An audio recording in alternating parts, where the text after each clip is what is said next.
위를 든 두 번째 이야기 시작합니다. 커튼 값으로는 한 푼도 들어가지 않았다는 얘기도 해야겠다. 그것은 해와 달 이외에는 아무도 내 집 창문을 들여다볼 사람이 없었고, 해와 달이 들여다보는 것은 내가 환영하는 바였기 때문이다. 달이 비침으로써 상할 우유나 고기도 없었고, 해가 비쳐서 휘어질 가구나 색이 바를 양탄자도 없었다.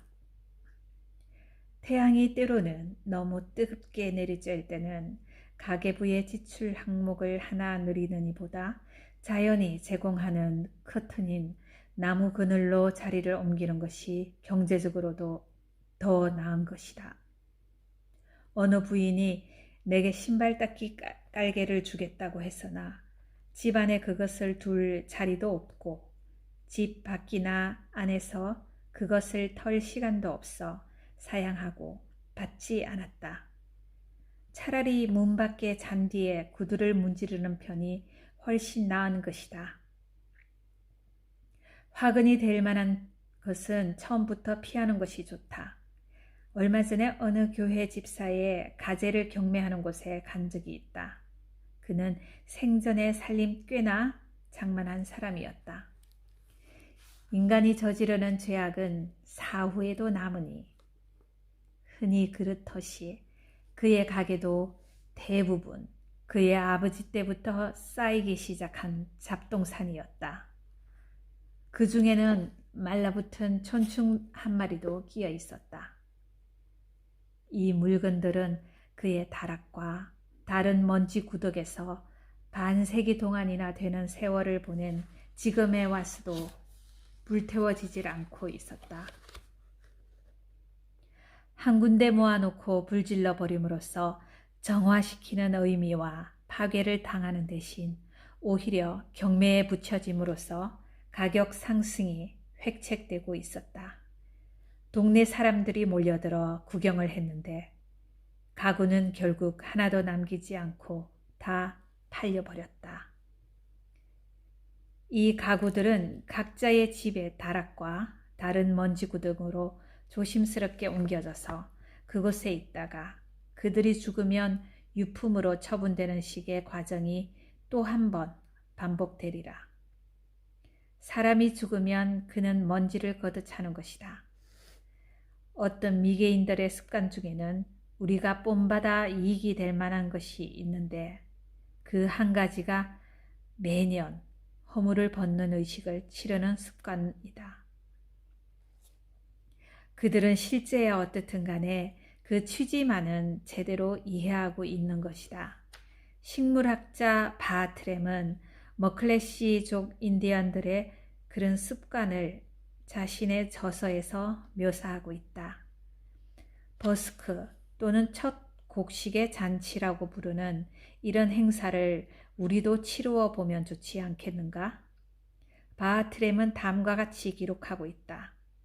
한 마을이 버스크를 치를 때 그들은 미리 새 옷, 새 속과 남비 그리고 새로운 살림 도구와 가구를 마련해 놓은 다음 모든 헌옷과 다른 더럽혀진 물건들을 한 군데로 모으고 집과 거리와 마을 전체를 깨끗이 청소하여 쓰레기를 모아놓고 이것들을 남은 곡식과 식료품들과 함께 한 무더기로 쌓아 불을 질러 태워버린다. 그리고 약을 먹고 사흘간 단식을 하는데 단식이 끝나면 마을 안에 모든 불을 끈다. 이 단식 기간 중에는 식욕과 성욕 등 일체의 욕망을 억제한다. 그리고 대사령이 내려 모든 죄인들은 자기 마을에 들어갈 수 있다. 나흘째 아침, 제 주장은 마른 나무들을 비벼서 광장에다 새로운 불을 피워놓는다. 모든 마을 사람들은 이 불에서 새롭고 깨끗한 불을 당겨서 자기 집으로 가지고 간다. 그런 다음 그들은 4월 동안 햇곡식과 햇과일로 잔치를 벌이며 춤추고 노래한다. 그리고 그 다음에 나흘 동안 그들은 자신들과 마찬가지로 몸을 정화하고 새롭게 단장을 한 이웃 마을의 친구들을 맞이하여 함께 즐긴다. 사전을 보면 제사를 내적이고 정신적인 신의 은총의 외적이고 가시적인 표현이라고 정의하고 있다.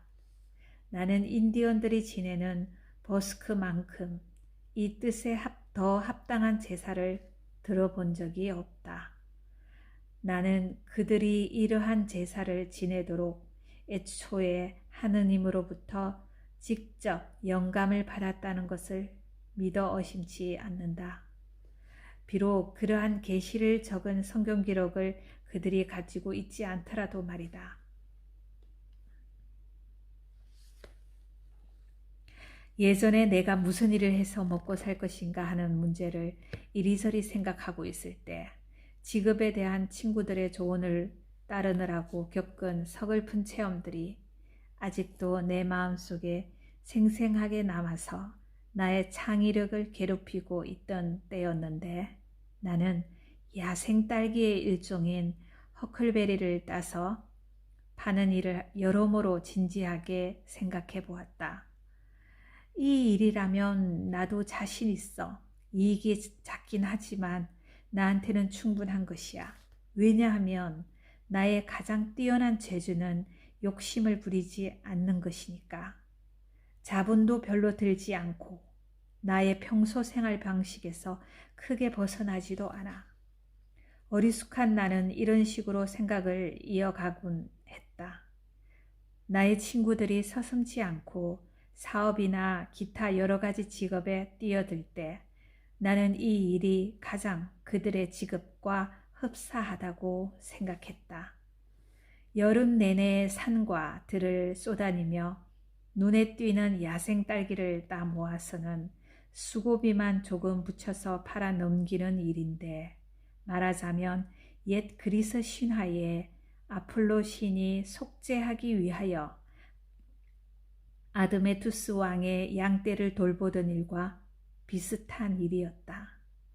나는 또 약초를 캐거나 혹은 상록수를 수레에 싣고 숲을 그리워하는 마을 사람들에게 그리고 더 나아가서 도시 사람들에게까지 가져가 파는 일도 머릿속에 그려보았다. 그러나 나는 장사 속은 모든 것을 망친다는 것을 알게 되었다. 비록 하느님의 말씀을 취급하는 사업이라도 장사 속에 따르는 저주는 피할 수가 없는 것이다. 내가 무엇보다 소중하게 여기는 것은 얽매임이 없는 자유이고 경제적으로 풍족하지 않더라도 나는 행복하게 살아나갈 수 있으므로 값비싼 양탄자나 다른 호화 가구들, 맛있는 요리 또는 새로운 양식의 고급 주택 등을 살 돈을 마련하는데 내 시간을 허비하고 싶지 않았다. 만약 이런 것들을 얻는 것에 하등의 거리낌을 느끼지 않고 또 일단 얻은 다음에 그것들을 사용할 줄을 아는 사람들이 있다면 그 사람들이나 실컷 그런 것들을 쫓으라고 하라. 어떤 사람들은 부지런하고 일하는 것 자체가 좋아서 일을 열심히 하는 것 같이 보인다. 또는 일을 하지 않으면 나쁜 길에 빠지니까 일에 몰두할 수도 있으리라. 그런 사람들에게 나는 현재로서는 할 말이 없다. 현재 누리고 있는 여가보다도 더 많은 여가가 생기면 어찌할 줄을 모르는 사람에게는 나는 현재의 일을 곱줄로 늘여서 하라고 권하고 싶다.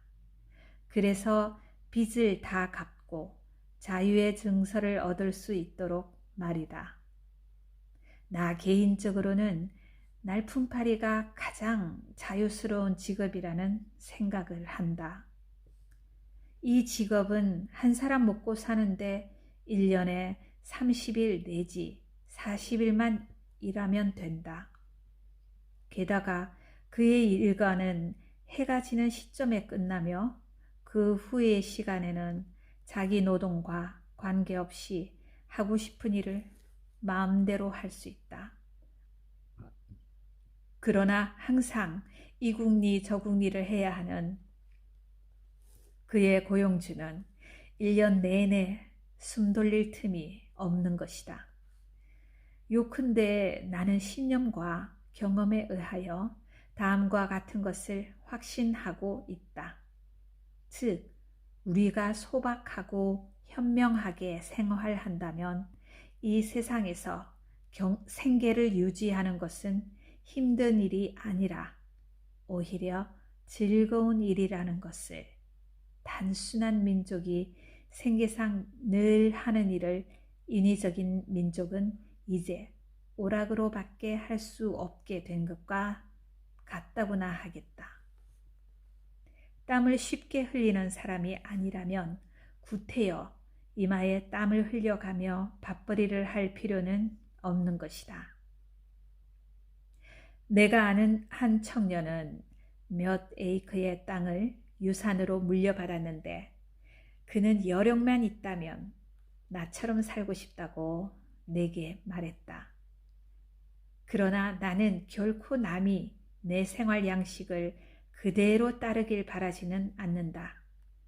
그 까닭은 그 사람이 내 생활 양식을 제대로 배우기도 전에 나는 또 다른 생활 양식을 찾아냈을지 모를 뿐만 아니라 이 세상에 될 수 있는 한 많은 제각기 다른 인간들이 존재해 주기를 바라기 때문이다. 나는 각자가 자기 자신의 고유한 길을 조심스럽게 찾아내어 그 길을 갈 것이며 결코 자기의 아버지나 어머니 또는 이웃의 길을 가지 않도록 당부하고 싶다. 젊은이는 목수나 농부나 선원이 되어도 좋으니 그가 하고 싶은 일을 하지 못하도록 방해하는 짓만은 제발 삼가하도록 하자. 항해하는 사람이나 도망 노예가 항상 북극성을 지켜보듯이 우리는 어떤 수학적인 점에 의해서만 방향 감각을 유지할 수가 있다. 그 점은 평생 동안 우리의 길을 가리켜 주기에 충분한 지표가 될 수 있다. 우리는 어떤 일정한 시일 안에 항구에 도착하지 못할지라도 모르지만 올바른 진로를 벗어나는 일은 없을 것이다. 의심할 바 없이 이런 경우에 한 사람에게 맞는 말은 1000사람에게는 더욱 맞는다고 하겠다. 그것은 큰 집이 작은 집보다 비례적으로 건축비가 더 드는 것이 아니고 오히려 싸게 먹히는 것과 같다. 왜냐하면 아무리 큰 집이라도 하나의 지붕이 위를 가리고 하나의 지하실이 밑을 차지하며 하나의 벽이 여러 세대를 나눌 터이니 말이다. 그러나 나 자신은 단독주택이 더 좋았다. 더욱이 공동주택의 장점을 남들에게 설득하느라고 애쓰니보다는 나 홀로 독채를 짓는 것이 돈이 적게 들 것이다. 남들을 설득하는 데 성공했더라도 공동의 벽은 비용을 적게 들이려다 보면 엷은 벽이 되기 십상일 것이며 이웃 사람은 알고 보니 나쁜 사람일 수도 있고 자기 쪽 벽을 수리하지 않은 채 내버려 둘지도 모른다. 사람들 사이에 흔히 있을 수 있는 유일한 협력은 극히 부분적이고 비상적인 것이다. 진정한 협력이라는 것은 너무나도 적기 때문에 마치 사람에게는 들리지 않는 화음처럼 없는 것이나 마찬가지이다. 신념이 있는 사람이라면 어디서나 똑같은 신념으로 협력을 하려 들 것이며 신념이 없는 사람은 그가 누구와 함께 일하든지 대부분의 세상 사람들과 마찬가지로 대충 살아가려고 할 것이다. 협조한다는 것은 가장 높은 의미에 쓰든 가장 낮은 의미에 쓰든 생을 같이 하는 것을 뜻한다. 나는 최근에 어떤 두 청년이 세계 일주를 같이 하기로 했다는 이야기를 들었는데, 한 청년은 돈이 없으므로 여행 도중 선원 노릇이나 남의 농사를 돕는 일 등으로 여비를 벌기로 했고, 다른 청년은 어음을 수중에 넣고 떠난다고 했다. 이들 중 한 사람은 전혀 일을 하지 않을 것이니 머지않아 협력 상태는 중단될 것이며 친구 관계도 끊어질 것이라는 것은 불보듯 화냈다. 그들은 여행의 첫 번째 고비에서 헤어지고 말 것이다. 전에 말했듯이 홀로 여행하는 사람은 오늘이라도 떠날 수 있다. 그러나 동행이 있는 사람은 그 사람이 준비될 때까지 기다려야 하므로 출발하기까지는 오랜 시간이 걸릴지도 모른다. 하지만 이 모든 것이 너무 이기적이지 않느냐고 몇몇 마을 사람들이 말하는 것을 들은 적이 있다. 사실 지금까지 나는 자선 사업에 거의 신경을 쓰지 않았다는 것을 인정한다. 나는 하나의 의무감 때문에 몇 가지 희생을 치루어 왔는데 그 가운데에는 이 자선의 즐거움도 포함되었던 것이다. 나를 설득하여 이 마을의 어떤 가난한 가정을 돕게 하려고 온갖 수단을 썼던 사람들이 있다. 내가 만약 할 일이 전혀 없었다면 그 일에 손을 대며 시간을 보냈을지도 모른다. 왜냐하면 속담에도 있듯이 사람이 한가하면 악마가 일거리를 찾아주니 말이다. 그러나 내가 막상 그 일을 해볼까 하여 어떤 가난한 사람들에게 모든 점에서 나와 같은 정도의 생활 수준을 유지케 해주려고 그 뜻을 전했더니 그들은 극구사양하면서 이구동성으로 그냥 가난하게 지내는 것이 낫다고 하는 것이었다. 우리 마을 사람들이 그처럼 여러 가지 방법으로 다른 사람들의 행복을 위해서 헌신하고 있으니 한 사람쯤은 다른 일을 하도록, 비록 그 일이 인류애와는 다소 거리가 있는 일일지라도 내버려 두어도 좋을 것이다. 무슨 일이나 마찬가지지만 자선 사업에도 소질이 있어야 한다. 그리고 이 선행 사업은 요즘 자리가 꽉 차 있어 빈자리가 없다. 그리고 이 선행 사업은 요즘 나도 자선 사업을 어지간히 해본 편인데 이상한 얘기 같지만 그 일이 내 생리에 맞지 않는다는 결론에 도달했다. 사회가 내게 요구하는 선행을 하기 위하여 의식적으로 나의 고유한 직분을 버려서는 안 될 것 같다. 비록 그것이 우주를 파멸로부터 구하는 일일지라도 말이다. 그리고 나는 그와 비슷한 그러나 그보다는 비할 수 없이 큰 어떤 흔들리지 않는 정신이 어디엔가 있어 그것만이 우주를 지탱해 주고 있다고 믿고 있다. 그러나 나는 다른 사람이 자기의 소질을 발휘하는 것을 방해하고 싶지는 않다. 나에게는 내키지 않는 이 자선 사업을 전심전력을 다 바쳐 하는 사람에게 나는 이렇게 말하고 싶다. 아마 결국엔 사람들은 이 일을 나쁜 짓이라고 할 것이요. 비록 그렇다 하더라도 굽히지 말고 열심히 해보시오. 라고. 나는 결코 내 경우가 특출난 것이라고 생각지는 않는다. 독자들 중에 많은 사람들도 나와 비슷한 변명을 할 것이 틀림없기 때문이다.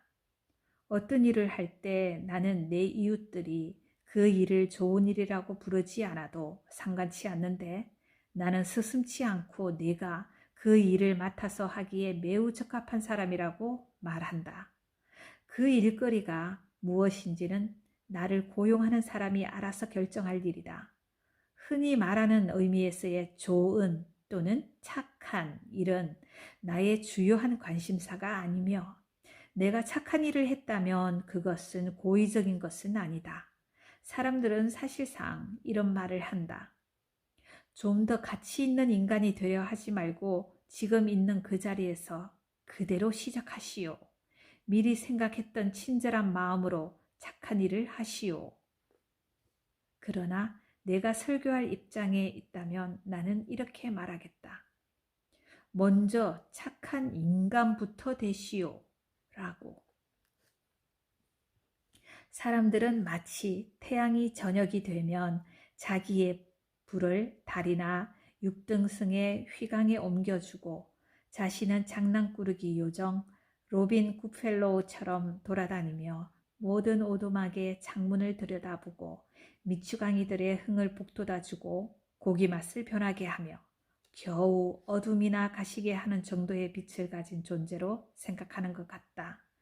그러나 태양은 자신의 따뜻한 열과 혜택을 서서히 증가시켜 마침내 어떤 인간도 자기의 얼굴을 똑바로 바라볼 수 없게 하며 그러면서 한편으로는 자신의 궤도를 따라 세상을 돌면서 덕을 베풀고 아니 보다 정확한 근대 과학이 발견해냈듯이 세상이 그를 돌면서 덕을 입는 바로 그러한 존재가 아닌가.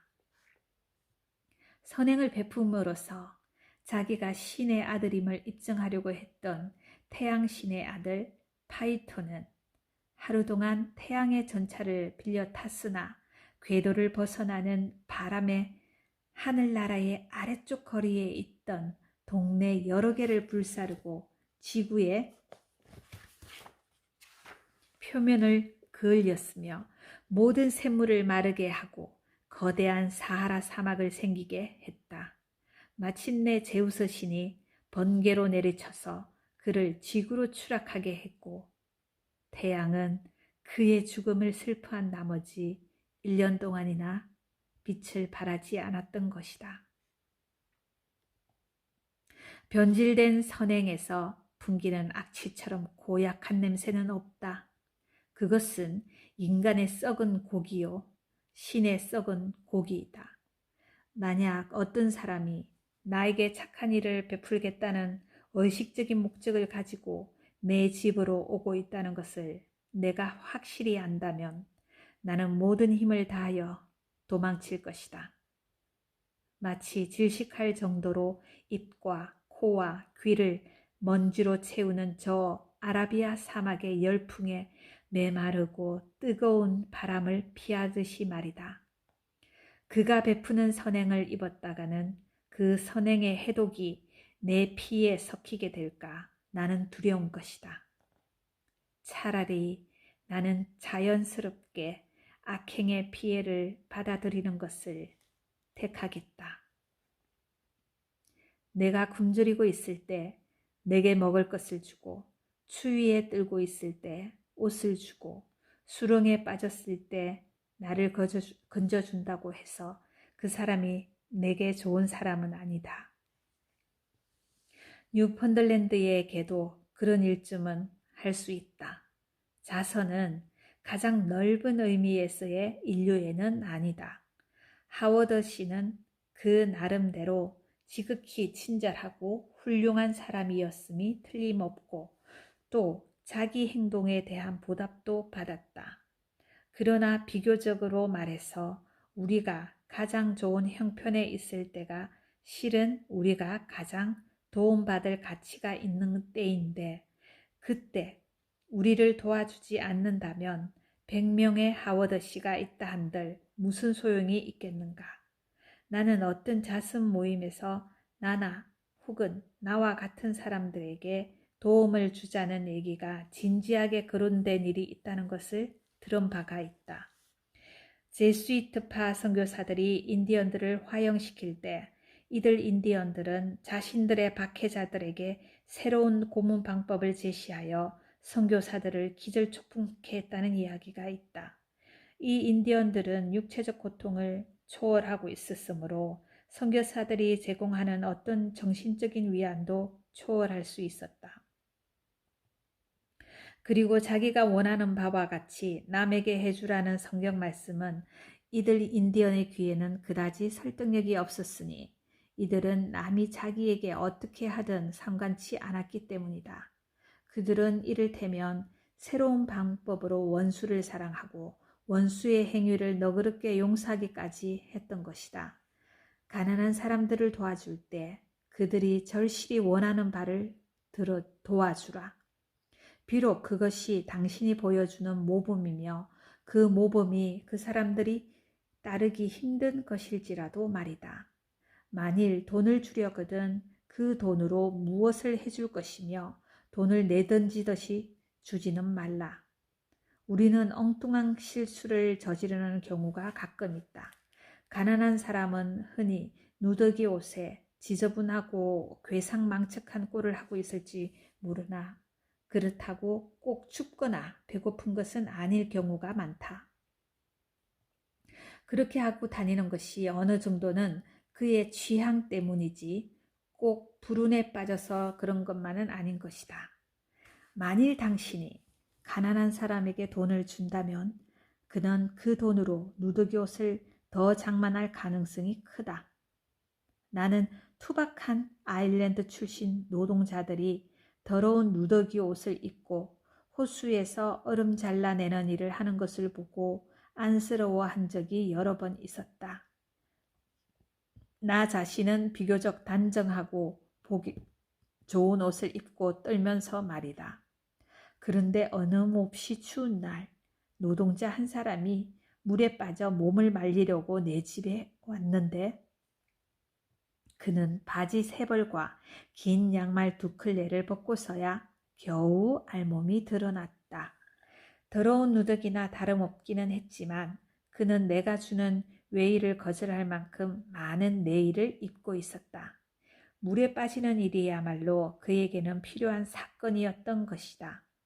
그때서야 나는 나 자신을 가엾게 여기기 시작했는데 기성복 가게 하나를 그에게 통째로 주는 것보다 나에게 플라넬 셔츠 하나를 주는 것이 더 큰 자선이 되리라는 것을 깨달은 것이다. 세상에는 도끼로 악의 뿌리를 내려치는 사람이 1명이 있다면 악의 가지를 치는 사람은 1000명이 있다고 하겠다. 가난한 사람들에게 가장 많은 돈과 시간을 주는 사람은 자기의 생활 방식을 통해서 그가 없애려고 노력하는 바로 그 불행을 오히려 최선을 다해서 조장하는 결과를 초래하고 있다고 할 수 있다. 그 사람은 노예 1명을 판 대금으로 노예 9명에게 일요일만은 자유를 서서 주는 경건한 노예 농장 주인과도 같은 것이다. 어떤 사람은 가난한 사람들을 자기 집 부엌에 고용함으로써 친절을 베푼다. 부엌 일은 자기 스스로 하는 것이 더 친절한 처사가 아닐까? 여러분은 수입의 일화를 자선사업에 바치는 것을 자랑으로 생각한다. 차라리 수입의 9화를 바쳐 자선사업을 끝내는 것이 낫지 않을까? 사회는 재산의 1할만을 회수하고 있다. 이것은 어쩌다가 그 재산을 소유하게 된 사람의 너그러움 때문인가? 아니면 공정을 책임진 관리들의 태만 때문인가? 자선은 인류가 평가를 충분히 해주는 유일한 미덕이다. 아니, 그것은 지나친 평가를 받고 있다. 그것을 과대평가하는 것은 우리의 이기심이다. 어느 화창한 날 이곳 콩코드 마을에서 가난하지만 몸이 건강한 한 남자가 내게 마을의 어떤 사람을 극구 칭찬했는데 이 사람의 말로는 그 사람이 가난한 사람들, 자기 자신을 가리키는 것이리라 에게 친절하다는 것이었다. 인류의 친절한 아저씨와 아주머니들은 인류의 진정한 아버지와 어머니들보다 더 존경을 받고 있다. 나는 학식과 지성을 겸비한 한 목사가 영국을 주제로 해서 연설하는 것을 들은 적이 있다. 그는 영국의 과학, 문학, 정치상의 위인들인 셰익스피어, 베이컨, 크롬웰, 밀튼, 뉴튼 등의 인물들을 열거하고 나서는 기독교적인 영웅들에 대하여 말하기 시작했다. 그런데 그는 마치 자기 직업이 그것을 요구라도 하는 듯이 이 사람들을 위인 중의 위인으로 떠받들어 다른 사람들보다 훨씬 더 높은 위치에 올려놓는 것이었다. 그 기독교적 영웅이란 펜과 하워드와 프라이 부인이었다. 그의 표현에는 누구나 거짓과 허세를 느꼈을 것이다. 이 세 사람은 영국이 낳은 가장 뛰어난 사람들은 아니었다. 그들은 단지 영국이 낳은 가장 뛰어난 박애주의자들이었을 것이다. 나는 박애 정신이 받아야 할 찬양을 조금이라도 깎아내리려고 하는 것은 아니다. 단지 자신의 생애와 업적을 통하여 인류에게 축복을 가져왔던 모든 사람들을 공정하게 대접해 달라고 요구할 뿐이다. 내가 사람에게서 가장 소중히 여기는 것은 그 사람의 정직성과 자비심은 아니다. 이것들은 식물로 말하면 줄기와 잎사귀 같은 것이다. 푸르름이 시드른 식물은 병든 사람의 차를 끓이는데 같은 천한 용도에나 쓰이며 주로 엉터리 의사들의 애용품이 되어버린다. 나는 사람의 꽃과 열매를 원한다. 나는 사람에게서 어떤 향기 같은 것이 나에게로 풍겨오기를 바라며 우리의 교제가 잘 익은 과일에 풍미를 띠기를 바라는 것이다. 그의 착함은 부분적이거나 일시적인 것이어서는 안 된다. 그것은 끊임없이 흘러넘치되 그에게는 아무 비용도 들지 않고 또 스스로 깨닫지 못하는 것이어야 한다. 그것은 많은 죄를 덮어주는 온전과도 같은 것이다. 박애주의자들은 너무나 자주 자기가 벗어 던졌던 슬픔에 대한 추억으로 인류를 분위기처럼 감싸고 그것을 연민의 감정이라고 부른다. 우리는 절망이 아닌 용기를, 질병이 아닌 건강과 편안함을 나누어 가져야 할 것이며 절망과 질병이 전염병처럼 퍼져나가지 않도록 조심해야 할 것이다. 저 흐느끼는 소리는 남부의 어느 평원에서 들려오는가? 우리가 빛을 보내야 할 이교도는 어느 위도 아래서 살고 있는가? 우리가 구제해야 할 저 방종하고 잔인한 인간은 누구인가? 사람이 몸이 아파 자기의 기능을 제대로 발휘하지 못하거나 위장의 병이라도 생기면 위장이야말로 동정심이 자리 잡고 있는 곳이니까 그는 당장 개혁에, 세계의 개혁에 착수하게 된다. 자신이 소우주이므로 그는 세계가 풋사과를 먹어왔다는 것을 발견하게 되는데 이것이야말로 참다운 발견이고 자신은 그 발견을 해낸 당사자인 것이다. 사실 그의 눈에는 지구 자체가 하나의 커다란 풋사과로 보이며 인간의 아들, 딸들이 이 풋사과를 익기도 전에 먹어버릴 것이라는 생각만 해도 무서운 위험성을 깨닫는다. 그의 과감한 박애 정신은 곧바로 에스키모나 파타고니아 사람들을 찾으며 인구가 많은 인도와 중국의 마을들을 품에 안는다. 이렇게 2-3년 동안 박애 활동을 하고 나면 물론 그동안 신들을 그를 자신들의 목적을 위하여 부리고 있었을 것이고 그는 위장병을 고치게 되고 지구는 갓 익어가는 과실처럼 한쪽 볼이나 양쪽 볼에 10개 남아 붉은 색깔을 띠게 된다. 인생은 그 미숙함을 벗어나 다시 한번 살기에 알맞는 달콤한 것이 된다. 내가 저지른 것보다 더 큰 대악이 있으리라고 상상할 수 없으며 나보다 더 나쁜 악인은 본 적도 없고 또 앞으로 보는 일도 없으리라. 개혁자를 슬프게 하는 것은 공궁에 빠진 동료 인간들에 대한 연민의 감정이 아니라 그 자신의 개인적인 고통이라고 나는 믿는다. 비록 그가 하나님의 가장 거룩한 아들이라고 할지라도 말이다. 고통이 치유가 되고 봄이 오고 그의 침상 위로 아침 해가 들면 그는 변명 한마디도 없이 자신의 너그러운 동료들을 버리게 될 것이다.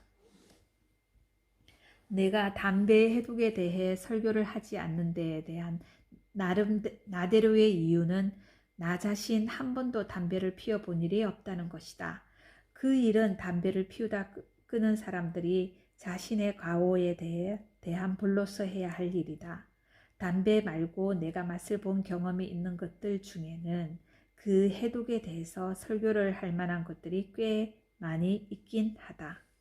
우여곡절 끝에 당신이 어떤 자선 행동을 하게 되었다면 바른 손이 하는 것을 왼손이 알지 못하도록 하라. 그것은 알 가치가 없는 것이다. 물에 빠진 사람을 구한 다음에는 묵묵히 구두끈을 매라. 숨을 돌린 다음에는 당신이 하고 싶은 어떤 자유로운 일에 착수하라. 우리들의 관습은 성자들과 접촉함으로써 오염되어 버렸다. 우리의 찬송가 책들은 신에 대한 저주와 신에 대한 영원한 인내의 가락으로 채워져 있다. 예언자들과 구세주들도 인간의 희망을 북돋워 주기보다는 인간의 두려움을 달래주는 데 그쳤다고 할 수가 있다. 생명이라는 선물에 대한 소박하고 억누를 수 없는 기쁨이나 신에 대한 기억할 만한 칭송은 아무데도 기록되어 있지 않다.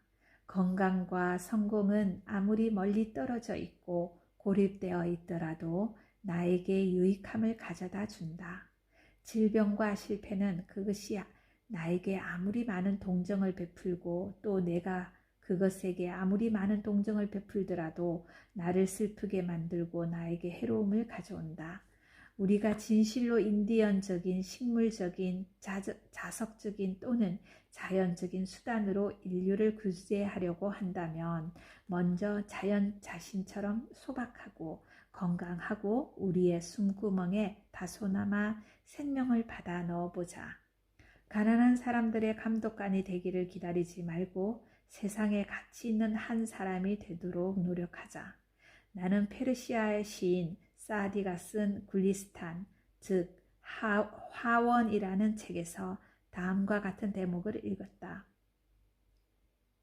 사람들이 현자에게 묻기를 지고한 신이 더 높고 울창하게 창조한 온갖 이름난 나무들 가운데 열매도 맺지 않는 삼나무를 빼놓고는 그 어느 나무도 자유의 나무라고 부르지 않으니 그게 어찌된 영문이나이까.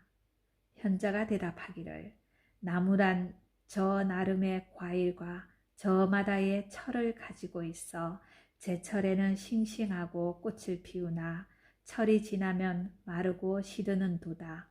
삼나무는 어느 상태에도 속하지 않고 항상 싱싱하느니라. 자유로운 자들, 즉 종교적으로 독립된 자들은 바로 이런 천성을 가지고 있느니라. 그러니 그대들도 덧없는 것들에게 마음을 두지 말지어다. 칼리프들이 망한 다음에도 티그리스 강은 바그다드를 뚫고 길이 흐르리라. 그대가 가진 것이 많거든 대추야자나무처럼 아낌없이 주라. 그러나 가진 것이 없거든 삼나무처럼 자유인이 될지어다. 보충하는 시 가난한 자의 허세.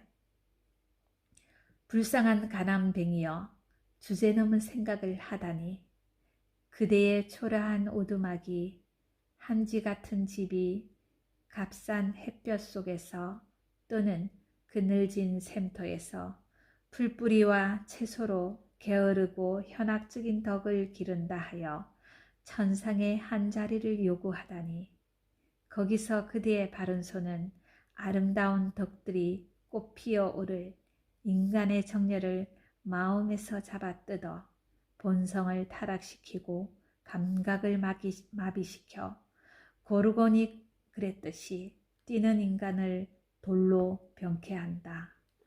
우리는 그대의 어쩔 수 없는 절제나 기쁨도 슬픔도 모르는 부자연스런 어리석음의 지루한 교제는 원치 않는다. 우리는 또한 능동적인 것 위로 그대가 거짓되게 지켜올린 수동적인 꿋꿋함도 원치 않는다. 범용 속에 자리 잡은 이 비천한 무리들은 그대의 비열한 근성에 어울린다. 그러나 우리가 숭상하는 것은 과잉을 용납하는 미덕들, 용감하고 관대한 행위, 왕자 같은 장엄, 전지전능의 분별력, 한계를 모르는 아량, 그리고 옛사람들도 이름을 못 붙이고 단지 헤라클레스, 아킬레스, 테세우스 같은 유형만을 남겨놓은 저 영웅적인 용기인 것이다. 역겨운 그대의 암자로 돌아가라. 그리하여 새롭게 빛나는 천체를 보거든 그 영웅들이 어떤 분들이었던가를 알아보아라. 토마스 크류. 이상 오늘 세 번째 윌던 읽기입니다.